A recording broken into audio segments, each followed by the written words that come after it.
साथ है। आपलं मत कोणाला हाताच्या पंजाला, आपलं मत कोणाला हाताच्या पंजाला.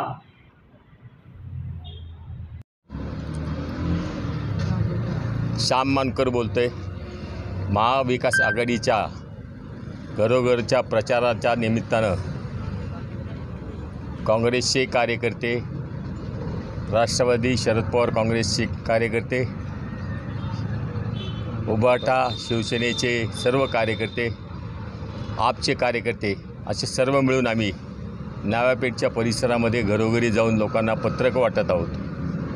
लोकांच्याकडून जो मिळणारा प्रतिसाद जो आहे तो उत्स्फूर्तपणे आहे आणि या भागामध्ये दंगेकरांनी केलेल्या कामाची पावती ही लोकांच्याच तोंडून आम्हाला ऐकायला मिळतं की दंगेकरांशिवाय पर्याय नाही हे लोकच सांगत असल्यामुळे दंगेकरांचा विजय निश्चित आहे. काय काय विकास कामं भविष्यामध्ये? आता सगळ्यात महत्त्वाची गोष्ट म्हणजे दत्तवाडीच्या प्रभागामध्ये, दत्तवाडीच्या परिसरामध्ये तिथे जवळपास अनेक लोकांना विजेची मीटर मिळत नव्हती आणि ती न मिळण्याचं कारण म्हणजे तिथे जो ट्रान्सफॉर्मर त्यांना हवा होता तो गेली 10-15 वर्ष मिळत नव्हता. परंतु ट्रान्सफॉर्मरची जागा आमदार साहेबांनी निवडून आल्यानंतर 2 महिन्यात तो ट्रान्सफॉर्मर त्या ठिकाणी बसवल्यामुळे अनेक नागरिकांना त्या ठिकाणी विद्युत पुरवठा होऊ लागला.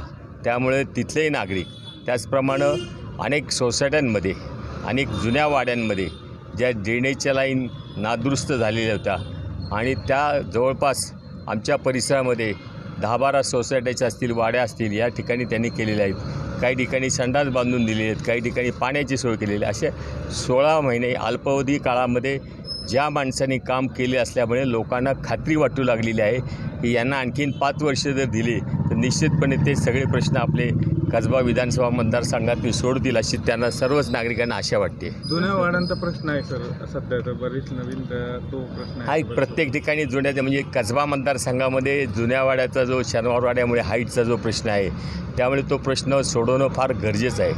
अनेक वर्षापासून तिथे ते प्रश्न प्रलंबित असल्यामुळे अनेक नागरिक पडक्या वाड्यामध्ये राहत आहेत, 4-4 मजली इमारती पडायला झालेल्या आहेत. अशा धोकादायक परिस्थितीमध्ये सुद्धा लोक तिथं राहत असताना तो निर्णय घेण्याचं गरजेचं आहे आणि मला असं वाटतं तो प्रश्न दंगेकर निश्चित मार्गी लावतील. साहेब, जनतेतून कशा प्रतिक्रिया येतात आपल्याला? जनतेतून त्याच सांगितलं की मी चांगल्या प्रतिक्रिया मिळत आहेत की काम करणारा माणूस आहे. लोक आम्ही त्यांच्याकडे 2 वाजता कुठलाही फोन केला तर ते रात्रीसुद्धा आमच्याकडं कामासाठी, आमच्या अडचणी सोडवण्यासाठी उपस्थित राहतात. त्यामुळं लोकांना एक प्रकारचा दिलासा वाटतो आणि अनेक अडचणी असतात लोकांना. गरिबांनी कोणाच्याकडे जायचं आणि त्यामुळे गरिबांना दंगेकर हा आपला माणूस वाटतो. कोरोना काळामध्ये महाविकास आघाडीचं काम चांगलं राहिलं आणि बऱ्याचशा लोकांमध्ये आता जे विरोधी आहेत तर जो ओरिजिनल पक्ष आहे तर ते तुमच्यासोबत आहेत, कसं वाटतं तुम्हाला? कोरोना काळामध्ये तर म्हणजे कौतुक करण्यासारखी गोष्ट आहे की या राज्याची महाविकास आघाडी ज्यावेळेस राज्य होतं त्याच काळामध्ये कोरोनाचा काळ होता आणि त्या काळामध्ये आदरणीय उद्धवसाहेब ठाकरे यांनी जे काम केले ते संपूर्ण देशाने पाहिलेले. स्वतः त्यांना पहिलं या राज्यामध्ये उत्कृष्ट काम केल्याचं पारितोषिक देण्यात आलेलं आहे. त्यामुळे त्यांच्या बरोबरीनं सगळ्याच लोकांनी म्हणजे सर्व विकास आघाडीतील कार्यकर्त्यांनी जे त्यांनी दिलेले आदेश होते त्या आदेशाप्रमाणे कोरोना काळामध्ये लोकांच्या अडीअडचणीसाठी धावून जाणारे जे कार्यकर्ते होते ह्या तिन्ही पक्षाचे ते झटल्यामुळेच आपल्याकडे कोरोनाचा प्रादुर्भाव वाढू शकला नाही आणि मरणाची संख्या कमी राहिली.